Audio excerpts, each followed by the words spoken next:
মহান বিজয় দিবসে মুক্তিযুদ্ধের শহীদদের প্রতি শ্রদ্ধা জাতির, উগ্রবাদী গোষ্ঠীকে প্রতিরোধের শপথ।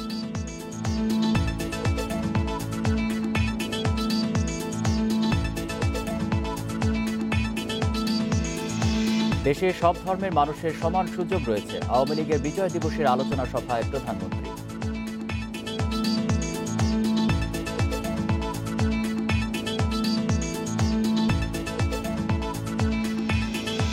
করোনায় দেশে আরও ২৭ জনের মৃত্যু, নতুন শনাক্ত ১,৬৩২ জন, কমেছে শনাক্তের হারও।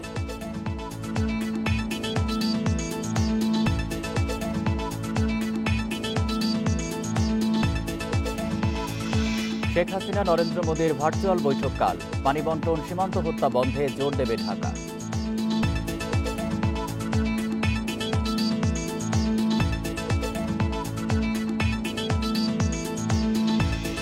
এবং ওয়েস্ট ইন্ডিজ সিরিজে গুরুত্বপূর্ণ কন্ডিশনের সঙ্গে মানিয়ে নেওয়া, বলছেন বাশার, তরুণরাও বিবেচনায়।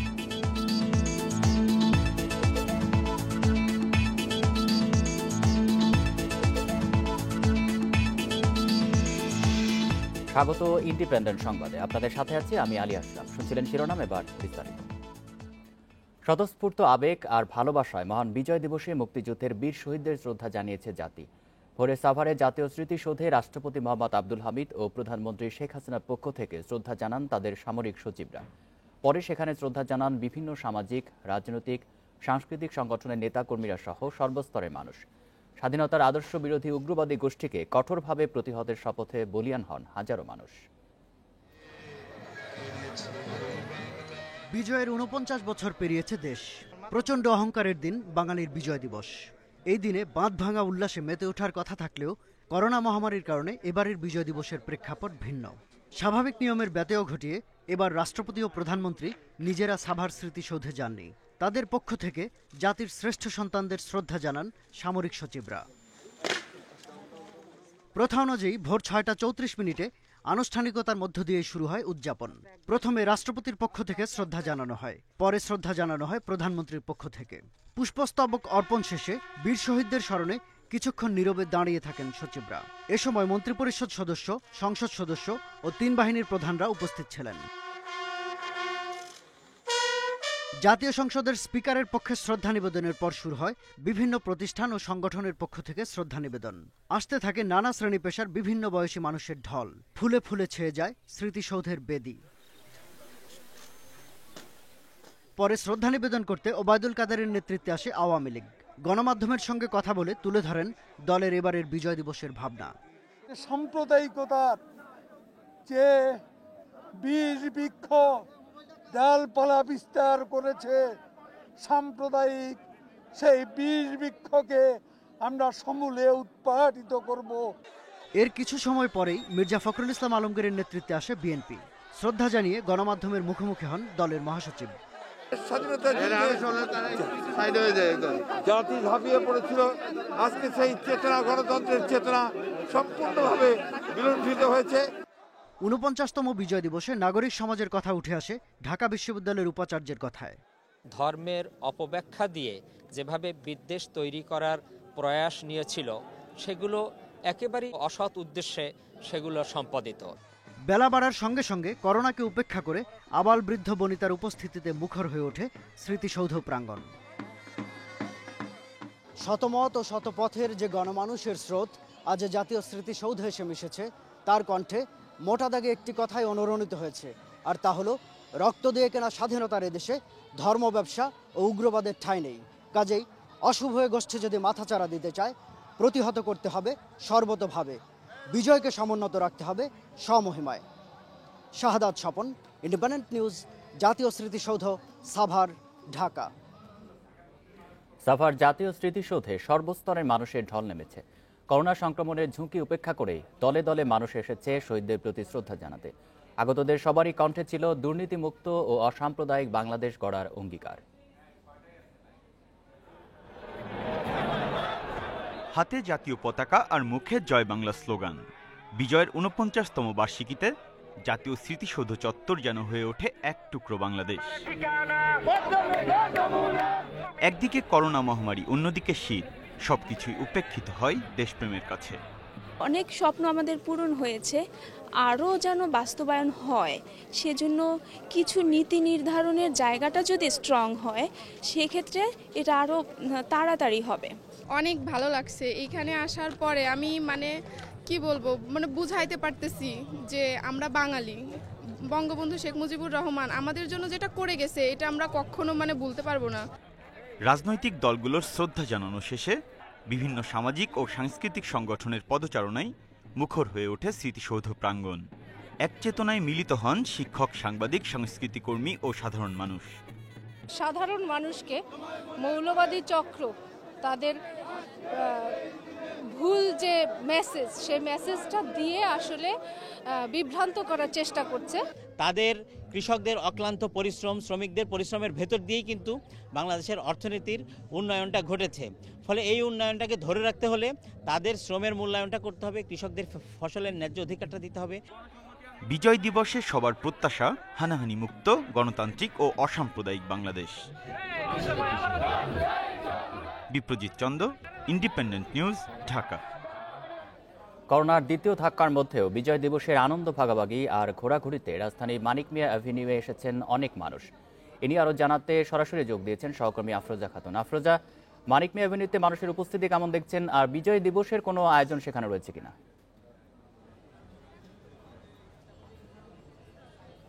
আসলে করোনার কারণেই বিজয় দিবসের বিভিন্ন রকম অনুষ্ঠান নিষিদ্ধ করা হয়েছে এবং আমরা রাজধানী কয়েকটি স্পট ঘুরে দেখেছি যে আসলে আজকে সেরকম কোনো প্রোগ্রাম নেই এবং আমার মনে হয় সেই কারণেই আজকে বিভিন্ন জায়গায় আসলে উপচে পড়া ভিড়।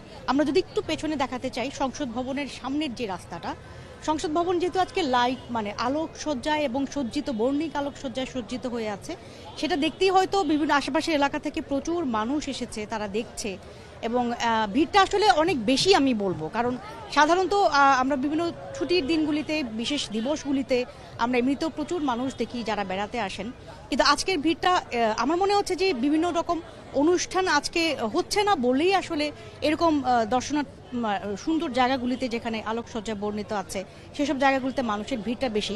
তবে সেক্ষেত্রে আমরা করোনার যে সতর্কতা, স্বাস্থ্য সুরক্ষা, সেটা আমরা খুব একটা পালন করতে দেখছি না কাউকে। অনেকেই আছেন যিনি মাস্ক পরছেন না বা সামাজিক দূরত্বটা তো একেবারেই মানা হচ্ছে না। এর মাঝখানেই সবাই বেড়াতে এসছেন। আমরা তাদেরকে জিজ্ঞেস করলাম কেন মাস্ক পরছেন না, তাদের বেশিরভাগ কথা হচ্ছে তাদের দম বন্ধ হয়ে আসে বা এই জাতীয় নানা রকম অজুহাত। এছাড়া সামাজিক দূরত্ব পালন করছেন না এবং যারা এসছেন তাদের কথা হচ্ছে আমরা অনেক দিন ধরে বাসায় বন্দি থেকেছি, বাসায় দম বন্ধ হয়ে আসছে, এই জন্য আসলে আমরা একটু মুক্ত বাতাসে বেড়াতে এসেছি। আর আজকে যেহেতু বিজয় দিবস, একটি আনন্দের দিন, আমাদের জন্য আসলে খুব গর্বের একটা দিন। এই দিনটাতে আসলে সবাই একটু আনন্দ ভাগাভাগি করে নিতেই আসলে একটু মুক্ত বাতাসে বেড়াতে এসেছেন। এবং আমি প্রথমেই যে কথাটি বললাম যে অন্যান্য সময় রবীন্দ্র সরোবরে অথবা সংসদ ভবনের সামনে কিংবা হাতির ঝিলে যে অনুষ্ঠানগুলি হয়ে থাকে, সংস্কৃতির যে অনুষ্ঠানগুলি হয়ে থাকে, আজকে সেই রকম কোনো অনুষ্ঠান হচ্ছে না এবং করোনার কারণেই আসলে সেই অনুষ্ঠানগুলিকে আপাতত বন্ধ রাখা হয়েছে। এই কারণে আমার মনে হয় যে রাজধানীর বিভিন্ন জায়গায় মানুষের এরকম উপচে পড়া ভিড় আমরা দেখতে পাচ্ছি। মানিক মিয়া এভিনিউ থেকে জানাচ্ছিলেন সহকর্মী আফরোজা খাতুন। আলোচনা সভা, সাংস্কৃতিক অনুষ্ঠান সহ নানা আয়োজনে সারা দেশে উদযাপিত হচ্ছে বাঙালির বিজয়ের উৎসব। সকাল থেকেই শহীদ মিনারে জড়ো হন বিভিন্ন বয়সী মানুষ। রাজনৈতিক, সামাজিক, সাংস্কৃতিক সংগঠন ও সরকারি বেসরকারি প্রতিষ্ঠান শ্রদ্ধা জানায় শহীদ মিনারে। ৭১-এর চেতনায় অসাম্প্রদায়িক বাংলাদেশ নির্মাণে সবাইকে এক হওয়ার আহ্বান জানানো হয়। সূর্যোদয়ের সঙ্গে সঙ্গে ৩১ বার তোপধ্বনির মধ্য দিয়ে শুরু হয় বিজয় দিবসের আনুষ্ঠানিকতা। চট্টগ্রামে কেন্দ্রীয় শহীদ মিনারে রাজনৈতিক, সামাজিক, সাংস্কৃতিক সংগঠনের পক্ষ থেকে ফুল দিয়ে শ্রদ্ধা জানানোর মধ্য দিয়ে উদযাপিত হয় বিজয়ের উৎসব। মৌলবাদীদের বিরুদ্ধে এক হয়ে প্রতিরোধ গড়ে তোলার আহ্বান জানায় সংগঠনগুলো। ভাস্কর্য বিষয়টাকে সামনে এসেছে। ভাস্কর্য বাংলাদেশের অতীত ছিল, বর্তমান আছে, ভবিষ্যৎ থাকবে। বুধবার ভোর 6:30টায় রাজশাহী কৃষি উন্নয়ন ব্যাংক চত্বরে জাতীয় সঙ্গীত গেয়ে বঙ্গবন্ধুর মুরালে ফুল দিয়ে শ্রদ্ধা জানানো হয়। এরপর রাজশাহী বিশ্ববিদ্যালয় ও শহীদ বুদ্ধিজীবী স্মৃতিস্তম্ভে ফুল দেন উপাচার্য ও শিক্ষক সমিতি সহ কর্মকর্তা কর্মচারীরা। পদ্মা সেতু বলেন এবং আণবিক বিদ্যুৎ বলেন এবং কর্ণফুলী নদীর থেকে টানেল বলেন, ঢাকা সিটিতে মেট্রো রেল বলেন, এটা কিন্তু একটা বলা যেতে পারে বাংলাদেশের উন্নয়নের একটা মাপকাঠি। মহান মুক্তিযুদ্ধের বীর শহীদদের প্রতি শ্রদ্ধা জানানোর মধ্য দিয়ে সিলেটে শুরু হয় বিজয় দিবসের কর্মসূচি। শহীদ মুক্তিযোদ্ধাদের স্মরণ করছি, অনেকেই ফুল দিতে আসছে, আমিও ফুল দিতে আসছি। মুক্তিযোদ্ধা ও মুক্তিযুদ্ধের সম্মান অক্ষুণ্ণ রাখার প্রত্যয় জানিয়ে স্বাধীনতার শত্রুদের চিহ্নিত এবং তাদের শাস্তির দাবিতে বরিশালে উদযাপন হয় মহান বিজয় দিবস। শহীদ বেদিতে আসা সবার প্রত্যয় ছিল সোনার বাংলা হিসেবে দেশ গড়ার। বিজয় দিবস উপলক্ষে খুলনা নগরীর গুরুত্বপূর্ণ সড়ক জাতীয় পতাকা দিয়ে সজ্জিত করা হয়েছে। জঙ্গি নির্মূল তথা বঙ্গবন্ধুর ভাস্কর্য যারা ভাঙচুর করছে তাদের বিরুদ্ধে আইনগত ব্যবস্থা গ্রহণের মাধ্যমে তাদেরকে বিচারের কাঠগড়ায় তোলার প্রত্যাশা। ফরিদপুরে হাজারো কণ্ঠে জাতীয় সঙ্গীত পরিবেশন করা হয়। তাদের সঙ্গে অনলাইনে দেশে ও দেশের বাইরে থেকে কণ্ঠ মেলান ফরিদপুরের লাখো শিল্পী। এছাড়া সারা দেশে নানা আয়োজনে উদযাপন করা হয় ৪৯তম মহান বিজয় দিবস। সোহেলি জাহান, ইন্ডিপেন্ডেন্ট নিউজ ডেস্ক। বাংলাদেশ অসাম্প্রদায়িক চেতনার দেশ। এখানে সব ধর্মের মানুষের সমান সুযোগ রয়েছে বলে জানিয়েছেন প্রধানমন্ত্রী শেখ হাসিনা। বিকেলে আওয়ামী লীগ আয়োজিত বিজয় দিবসের আলোচনা সভায় গণভবন থেকে ভার্চুয়ালি যোগ দিয়ে একথা জানান প্রধানমন্ত্রী। এ সময় যে কোনো পরিস্থিতি সহনশীলভাবে মোকাবিলারও আহ্বান জানান তিনি। প্রধানমন্ত্রী বলেন, আওয়ামী লীগ ক্ষমতায় আসার পরই জনগণ বুঝতে পেরেছে সরকার জনগণের সেবক হতে পারে। জাতির পিতার পদাঙ্ক অনুসরণ করেই বাংলাদেশ খাদ্যে স্বয়ংসম্পূর্ণ হয়েছে বলেও জানান তিনি। এছাড়া স্বাধীনতার সুবর্ণ জয়ন্তীর আগেই ক্ষুধা ও দারিদ্র্যমুক্ত দেশ গড়ে তোলা হবে বলে জানান শেখ হাসিনা। এ সময় তিনি বলেন, দেশে কেউ গৃহহীন বিদ্যুৎহীন থাকবে না। করোনা মহামারীতে সরকার জনগণের পাশে রয়েছে বলে জানান প্রধানমন্ত্রী। এ সময় সবাইকে স্বাস্থ্যবিধি মেনে চলারও আহ্বান জানান তিনি। একটা রাষ্ট্রকে গড়ে তোলা, একটা স্বাধীন সার্বভৌম, সেই লক্ষ্য যতগুলি সংগঠন আছে সবাইকে আমি আন্তরিক ধন্যবাদ জানাই, অভিনন্দন জানাই যে আপনারা যথাযথভাবে মানুষের পাশে দাঁড়িয়েছেন। হ্যাঁ, বঙ্গবন্ধুর ভাস্কর্য নিয়ে কথা ওঠার চেষ্টা হয়েছে। বাংলাদেশ অসাম্প্রদায়িক চেতনার দেশ। বাংলাদেশে সকল ধর্মের মানুষ সমান সুযোগ নিয়ে চলবে। দেশে করোনায় মৃত্যু ও শনাক্তের সংখ্যা আগের দিনের চেয়ে খানিকটা কমেছে। বুধবার দুপুর পর্যন্ত 24 ঘন্টায় দেশে আরও 27 জনের মৃত্যু হয়েছে। এর মধ্যে পুরুষ 23 এবং নারী 4 জন। এ নিয়ে এখন পর্যন্ত করোনায় প্রাণ গেল 7,156 জনের। স্বাস্থ্য অধিদপ্তরের বিজ্ঞপ্তিতে আরও জানানো হয়, 140টি ল্যাবে 24 ঘন্টায় নমুনা পরীক্ষা হয় 12,025 জনের। এর মধ্যে করোনা শনাক্ত 1,632 জনের। পরীক্ষা বিবেচনায় শনাক্তের হার 9.59। এ পর্যন্ত করোনা আক্রান্ত 4,95,841 জন। নতুন করে সুস্থ হয়েছেন 2,622 জন। এ নিয়ে মোট সুস্থ 4,29,351 জন। শনাক্ত বিবেচনায় সুস্থতার হার 86.59।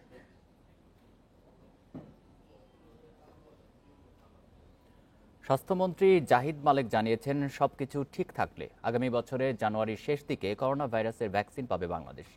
একই সঙ্গে করোনা প্রতিরোধে মাস্ক ব্যবহার সহ স্বাস্থ্যবিধি মেনে চলতে দেশবাসীর প্রতি আহ্বান জানিয়েছেন তিনি। দুপুরে মানিকগঞ্জে কর্নেল মালেক মেডিকেল কলেজ হাসপাতালের বহির্বিভাগ উদ্বোধন অনুষ্ঠানে তিনি এসব বলেন। স্বাস্থ্যমন্ত্রী জানান, করোনার সময়ে যুক্তরাষ্ট্র অর্থনীতিতে 15 ভাগ পিছিয়েছে, সেখানে বাংলাদেশ 5 ভাগ এগিয়েছে। পরিস্থিতি বিবেচনায় বাংলাদেশের করোনা মোকাবিলায় সতর্কতা ও সচেতনতার প্রশংসা করছেন বিশ্ববাসী। তিনি বলেন, প্রান্তিক জনগোষ্ঠীর কাছে স্বাস্থ্যসেবা পৌঁছে দিতে এবং সেবার মান উন্নয়নে দেশের সব জেলায় মেডিকেল কলেজ স্থাপনের পরিকল্পনা বাস্তবায়নে সরকার কাজ করে যাচ্ছে। এর মধ্যে দেশে 38টি মেডিকেল কলেজ স্থাপনের অনুমোদন দেওয়া হয়েছে।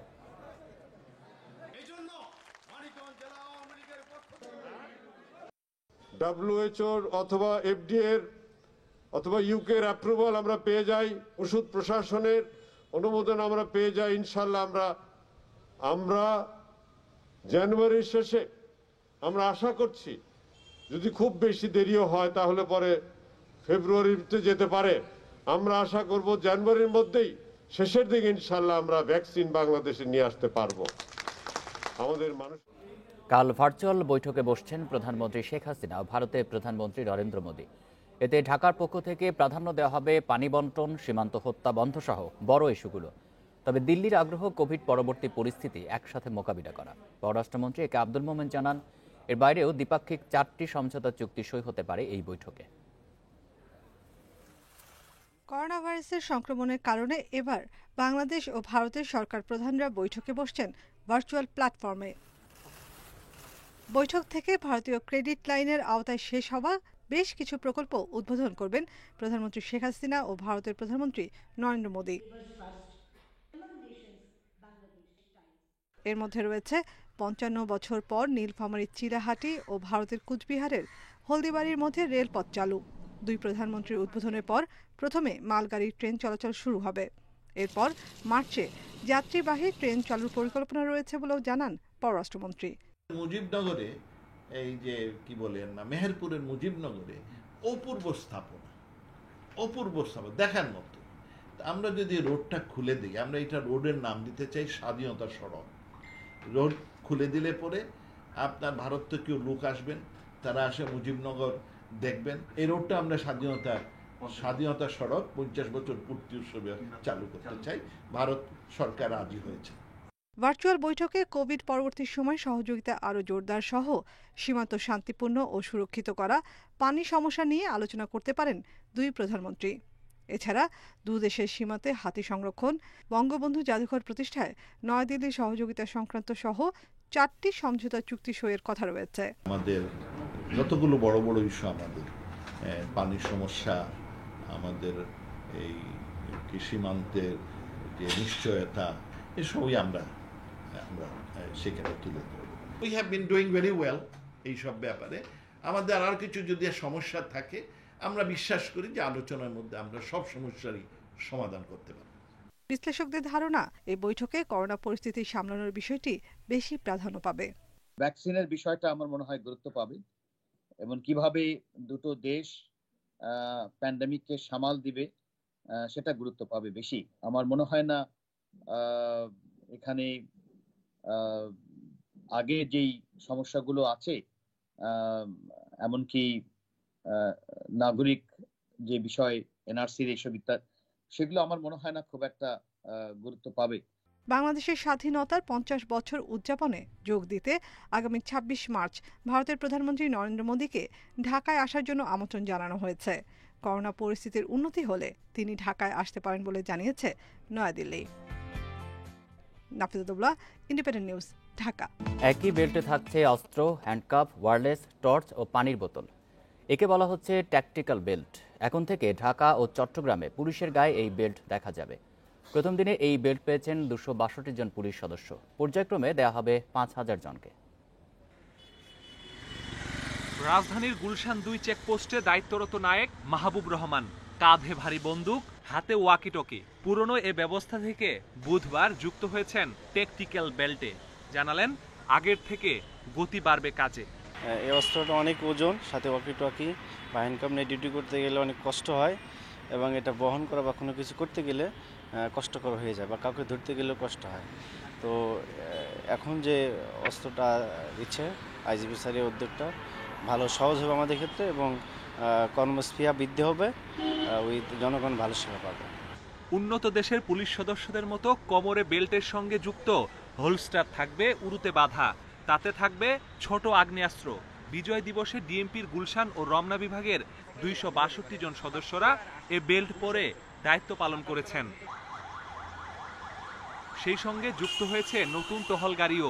নতুন গাড়ি করেই গুলশানের বিভিন্ন সড়কে টহল শুরু করেছে পুলিশ। পুলিশ কর্মকর্তারা বলছেন অস্ত্র, ওয়াকিটকি, হ্যান্ডকাপ সহ বিভিন্ন জিনিস এক বেল্টে যুক্ত হওয়ায় কাজের গতি ও সক্ষমতা বাড়বে। খুবই গুরুত্বপূর্ণ যে তার যে আনুষঙ্গিক যে ইকুইপমেন্ট বা যে ডিভাইসগুলো, যেমন তার এক্সপান্ডেবল, তারপর তার ওয়্যারলেস, তার হ্যান্ডকাপ এবং সবচেয়ে বড় তার ক্ষুদ্রাস্ত্র, এই সবই কিন্তু তার বেল্টের সাথে সংযুক্ত থাকবে। এর ফলে যেটা হবে, তার দুটো হাতই একেবারে খালি থাকবে এবং আমি যেটা বলছি যে দুটো হাত দিয়ে কিন্তু সে প্রসারিত করতে পারবে নাগরিকদের যে কোনো প্রয়োজনে সাড়া দেওয়ার জন্য। এর মাধ্যমে আধুনিক বাহিনী গড়ে তুলতে আরও এক ধাপ এগিয়ে গেল পুলিশ, এমনটাই মনে করছেন কর্মকর্তারা। Masudur Rahman, independent News, Dhaka. নোয়াখালীর হাতিয়ায় বরযাত্রীবাহী ট্রলারডুবির ঘটনায় এখনও নিখোঁজ রয়েছেন একই পরিবারের 4 জন সহ অন্তত 8 জন। নিখোঁজদের মধ্যে একজন নারী, বাকিরা শিশু। ট্রলারডুবিতে মৃত নববন্ধুর বাড়িতে শোকের মাতম। স্থানীয়রা বলছেন ধারণ ক্ষমতার চেয়ে বেশি যাত্রী তোলায় ঘটেছে দুর্ঘটনা। খোলা হয়নি বিয়ের গেট, তাঁবুও টানানো। বাড়ির একমাত্র মেয়ে তাসলিমা বেগমের বিয়ে হয়েছে সোমবার। উৎসবের চিহ্ন থাকলেও যাকে ঘিরে এত আয়োজন তিনি আর নেই। তাই উৎসব পরিণত হয়েছে শোকে। তাসলিমার শ্বশুরবাড়ি ভোলার মনপুরার ঢালচরে। বর ফুফাতো ভাই শরীফ উদ্দিন। নববধূকে হারিয়ে বাকরুদ্ধ তিনি। ছোটবেলা থেকেই শরীফ থাকতেন হাতিয়া উপজেলার পূর্ব আজিমপুরের মামার বাড়িতে। বৌনিতে শরীফের বাড়ির লোকজন এসেছিলেন মাছ ধরার ট্রলার নিয়ে। স্বজনরা বলছেন, ট্রলারে যাত্রী ছিল নারী ও শিশুসহ অন্তত ৮০ জন। ধারণ ক্ষমতার বেশি যাত্রী ওঠায় মেঘনার মাঝখানে ডুবে যায় ট্রলারটি। আনুমানিক মনে হয় যে আমার একটা ধারণা বাচ্চা টাচ্চা নিয়ে মনে হয় প্রায় ৭০-৮০ জনের কম হতো না। তো আমাদের এখনো অনেক লোক নিখোঁজ আছে। এখন আমরা চাইতেছি কি কোনো দিক থেকে কোনো খবর আসে কিনা, কোথাও কোনো লাশ পাওয়া যায় কিনা। প্রায় 2 কিলো আগে গেছে। আগে যাওয়ার পরে যে ওই যাদের খাইগুলো আছে না, ওগুলোর মধ্যে হলে একটু ফলটন দিস, হালকা ফলটন দিস। ফলটন লাগে মহিলারা একসাথে হয়ে গেছে, মানে যে কারাত নিচে ওই গাতে একসাথে হয়েছে, ওই গারাতে ফরা নাই। বরযাত্রী সহ ট্রলার ডুবে যাওয়ার ঘটনায় 7 জনের মরদেহ উদ্ধার করা হয়েছে। এর মধ্যে রয়েছে তাসলিমার দাদিও। এছাড়া মারা গেছেন তাসলিমার আরও 5 আত্মীয়। কনে বাগনি আমার পরিবার এখন নিখোঁজ হচ্ছে মোট 7 জন। একজন হচ্ছে আমার মাতা, মা, আর ভাগ্নি একজন, আর বাতিজা ভাইজি, মোট 3 জন। মা সবার মোট 7 জন নিখোঁজ। এখনো ওনাদের কোনো সন্ধান আমরা পাইনি। এদিকে নিখোঁজদের সন্ধানে নৌ পুলিশের পাশাপাশি উদ্ধার তৎপরতা চালাচ্ছে কোস্টগার্ড। এখন পর্যন্ত আমাদের কাছে সর্বমোট 8 জনের নামের তালিকা আছে যারা এখন পর্যন্ত নিখোঁজ। তাদের খোঁজ বা উদ্ধারের জন্যই আমরা এখন পর্যন্ত আমাদের সার্চ অ্যান্ড রেস্কিউ যে অপারেশনটা আছে সেটা চালিয়ে যাচ্ছি। আশা করি আমরা পেয়ে যাব এবং না পাওয়া পর্যন্ত আমাদের এই উদ্ধার কার্যক্রম চলমান থাকবে। জান্নাতুল ফেরদাউস তানভি, ইন্ডিপেন্ডেন্ট নিউজ।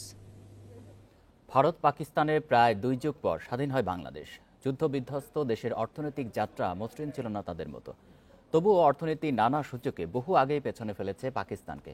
আর 10 গুণ বড় অর্থনীতির দেশ ভারতকে সব সূচকে হারাতে না পারলেও বিজয়ের 49তম বছরে মাথাপিছু আয়ে ছাড়িয়ে যাচ্ছে বাংলাদেশ।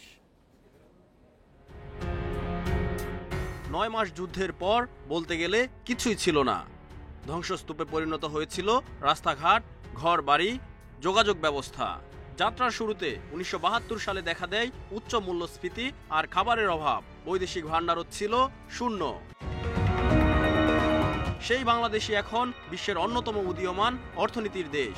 যাদের কাছ থেকে স্বাধীনতা ছিনিয়ে এনেছিল সেই পাকিস্তানি এখন আর্থসামাজিক সব সূচকেই পিছিয়ে পড়েছে বাংলাদেশের চেয়ে। শুধু তাই নয়, স্বাধীনতার 73 বছরে ভারত পাকিস্তান যা পারেনি বাংলাদেশ তা করে দেখিয়েছে মাত্র 49 বছরে। জিডিপি প্রবৃদ্ধির দিক থেকে 3 দেশের মধ্যে শীর্ষে বাংলাদেশ। মাথাপিছু জিডিপির ক্ষেত্রে পাকিস্তানকে টপকে গেছে বহু আগেই। আন্তর্জাতিক মুদ্রা তহবিলের তথ্য বলছে 2020 সালে বাংলাদেশের মাথাপিছু আয় হবে $1,888, যেখানে ভারতের হবে $1,877। একটা সময় ছিল যখন দেশে চিকিৎসা এবং সচেতনতার অভাবে শিশু মৃত্যুহার ছিল অনেক বেশি। 49 বছরে এক্ষেত্রে অবাক করার মতো উন্নতি করেছে বাংলাদেশ। প্রতি 1000 জনে ভারতে শিশু মৃত্যুর হার যেখানে 30 আর পাকিস্তানে 58, সেখানে বাংলাদেশে মাত্র 22 জন। শিক্ষার হারের ক্ষেত্রে বাংলাদেশ ভারত থেকে কিছুটা পিছিয়ে থাকলেও এগিয়ে আছে পাকিস্তানের চেয়ে। শিশুদের জন্য নিরাপদ পরিবেশ তৈরির ক্ষেত্রেও শীর্ষে বাংলাদেশ। আয়তন বিবেচনায় ভারত পাকিস্তানের চেয়ে বেশি জনবহুল হলেও জন্ম নিয়ন্ত্রণ হারে এগিয়ে বাংলাদেশ। গড় আয়ুর ক্ষেত্রেও বাংলাদেশ থেকে পিছিয়ে ভারত পাকিস্তান। দারিদ্র্যসীমা বিবেচনায় 3 দেশের মধ্যে খুব বড় পার্থক্য না থাকলেও দারিদ্র্য বিমোচনে বিশ্বের রোল মডেল এখন বাংলাদেশ। আমাদের সমস্ত কর্মকাণ্ডে সবচেয়ে বড় গুরুত্ব পেয়েছে দারিদ্র্য দূরীকরণ। পাকিস্তানের এখনো যারা দেশ পরিচালনা করেন তারা মানুষের প্রতিনিধি নন, তারা আর্মির প্রতিনিধি এবং তারা আর্মির স্বার্থটাই বেশি দেখেন। বিদ্যুতের সুবিধাভোগীর হারেও ভারত পাকিস্তানকে পেছনে ফেলেছে বাংলাদেশ। এবারে যে একটা 7 ইকোনমিক জিডিপিতে যোগ হয়েছে, এটার সবচেয়ে বড় ভূমিকা রেখেছে কিন্তু পিছন দিকে বিদ্যুতের কারণে শিল্প বেড়েছে, বিদ্যুতের কারণে সকলের ঘরে আলোকিত হয়েছে, মানুষের সাহস সঞ্চয় হয়েছে, মানুষ উৎফুল্ল হয়েছে কাজের মধ্যে ঝাঁপিয়ে পড়া। তৈরি পোশাক রপ্তানিতেও ভারত পাকিস্তান থেকে এগিয়ে বাংলাদেশ। রপ্তানি আর প্রবাস আয়ে ভর করে বিজয়ের ৪৯ বছরে এসে পাকিস্তানের তুলনায় দ্বিগুণ হয়েছে বাংলাদেশের বৈদেশিক মুদ্রার reserve. Shariful Islam, independent News, Dhaka. বিশ্বে কমছে না করোনা ভাইরাসের প্রকোপ। একদিনে মারা গেছেন ১২,৫০০-এর বেশি মানুষ। এ নিয়ে মোট প্রাণহানি ছাড়িয়েছে ১৬,৪০,০০০। নতুন করে ভাইরাস পাওয়া গেছে প্রায় ৬ লাখ মানুষের দেহে। এ নিয়ে মোট আক্রান্তের সংখ্যা ৭,৩৭,০০,০০০-এর বেশি। এ পর্যন্ত সুস্থ হয়েছেন ৫,১৭,০০,০০০-এর বেশি মানুষ। যুক্তরাষ্ট্রে মঙ্গলবার ২,৯০০ জনের বেশি মৃত্যু হয়েছে। নতুন শনাক্ত প্রায় ২ লাখ মানুষ। দেশটিতে মোট আক্রান্তের সংখ্যা ১,৭১,০০,০০০-এর বেশি। বড়দিন উদযাপনে জনসমাগম বেশি হলে দেশটিতে সংক্রমণ ও মৃত্যু আরও বাড়তে পারে বলে শঙ্কা জানিয়েছেন বিশেষজ্ঞরা।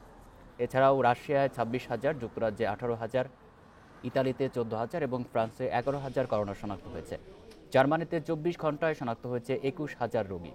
বড়দিনের আগেই ভ্যাকসিন অনুমোদন দিতে ইউরোপিয়ান মেডিসিন এজেন্সিকে অনুরোধ জানিয়েছেন জার্মানির স্বাস্থ্যমন্ত্রী। অন্যদিকে মঙ্গলবার থেকে নতুন স্বাস্থ্যবিধির সাথে সিঙ্গাপুরে চালু হয়েছে বিজনেস ফ্লাইট। ঘরোয়া আয়োজনের পর এবার চ্যালেঞ্জ আন্তর্জাতিক ক্রিকেটের। করোনা বিরতির কারণে নিজেদের কন্ডিশনও বেশ অচেনা ক্রিকেটারদের কাছে। ফলে উইন্ডিজ সিরিজে গুরুত্বপূর্ণ হবে দ্রুত কন্ডিশনের সাথে মানিয়ে নেওয়া, বলেছেন হাবিবুল বাশার। পরপর ২ বিশ্বকাপের জন্য ভারসাম্যপূর্ণ দল গঠন করতে চান নির্বাচকেরা। টি-20 কাপে ভালো খেলা তরুণদের রাখা হচ্ছে বিবেচনায়, বলেছেন এই নির্বাচক। বঙ্গবন্ধু টি-20 কাপে যত আলো প্রায় সব তারুণ্যের সৌজন্যে। শান্ত ইমন নাইমদের ব্যাটে বিজ্ঞাপন আগামীর। প্রথম ২৩ ম্যাচে ২৭০ ছক্কা সাক্ষ্য দিচ্ছে। ছোট ফরম্যাটে বড় শট এখন আর রকেট সায়েন্স নয়। লিটন সৌম্যের ব্যাটে আবারও কক্ষপথে ঢুকে পড়ার ইঙ্গিত। দারুণ প্রতাপে পেস বোলিং এক্সপ্রেস নিয়ে ছুটছেন মুস্তাফিজ, শহীদুল্লাহ। টিমওয়ার্ক, ইম্প্রোভাইজেশন আর প্রতিদ্বন্দ্বিতায় অপেক্ষা যখন চ্যাম্পিয়নের জন্য, তখনই খুলেছে আন্তর্জাতিক ক্রিকেটের দরজা। বিরতির পর পূরণ হয়েছে ঘরোয়া ক্রিকেটের শর্ত, কিন্তু আন্তর্জাতিক ক্রিকেটের চ্যালেঞ্জ আলাদা। পরিস্থিতির সাথে মানিয়ে নিতে সংগ্রাম করতে হচ্ছে অনেক সিনিয়রকে। মেজাজ হারিয়ে সমালোচিত হয়েছেন মুশফিক, সুমন খান। লড়াই আছে চোটের সাথেও। ওয়েস্ট ইন্ডিজ সিরিজে গুরুত্বপূর্ণ হবে দ্রুত কন্ডিশনের সাথে মানিয়ে নেয়া। প্রস্তুতি রাখতে হবে চমকের জন্য। ফিউচার প্লেয়ার যাদেরকে আমরা চিন্তা করছি, আমাদের পাইপলাইনটা বেশ স্ট্রং। অবশ্যই সামনে তো আমাদের অনেক খেলা থাকবে। ফিউচারে যারা ভালো, যাদেরকে নিয়ে যেটা বললাম যে আমাদের পরিকল্পনা আছে, দেখে ভালো লাগছে তারা সবাই কম বেশি পারফর্ম করেছে ব্যাটিংয়ে, বোলিংয়ে। নতুনদের আত্মপ্রকাশ আর পুরনোদের ছন্দে ফেরা আখেরে কাজ সহজ করে দিয়েছে নির্বাচকদের। ওয়েস্ট ইন্ডিজ সিরিজ ছাপিয়ে তাদের চোখ পরপর ২ বিশ্বকাপে। সেই মিশনের জন্য রসদ বা নতুন মুখের যোগান আসতে পারে এই টি-20 কাপ থেকেই। টি-20 যেই জায়গাটা আমরা একটু হলেও অন্য দুটো ফরম্যাটে একটু পিছিয়ে আছি, সেখানে কিন্তু টি-20 স্পেশালাইজড আমাদের দরকার ইন ফিউচার। কারণ সামনে কিন্তু পরপর দুটো ওয়ার্ল্ড কাপ আছে। তো সেখানে নতুন কাউকে দেখা যায় কিনা, নতুন কে উঠে আসে কিনা, কিংবা কাউকে সুযোগ দেওয়া উঠে আসার জন্য। ২০২১ টি-20 বিশ্বকাপের আগে তরুণদের এমন পারফরমেন্স আশান্বিত করছে নির্বাচকদের। তবে উইন্ডিজ সিরিজে টি-20 না থাকায় রয়েছে আক্ষেপ। ওয়ানডেতে সাদা বলের ক্রিকেট খেলে ঘাটতি পুষিয়ে নেওয়ার পরামর্শ ম্যানেজমেন্টের। জহিরুল ইসলাম, ইন্ডিপেন্ডেন্ট নিউজ, ঢাকা। এ ছিল এখনকার সংবাদে। ইন্ডিপেন্ডেন্ট টেলিভিশনের সব খবরের আরো বিস্তারিত জানতে চোখ রাখুন ফেসবুক, ইউটিউব এবং টুইটারে। ধন্যবাদ সবাইকে।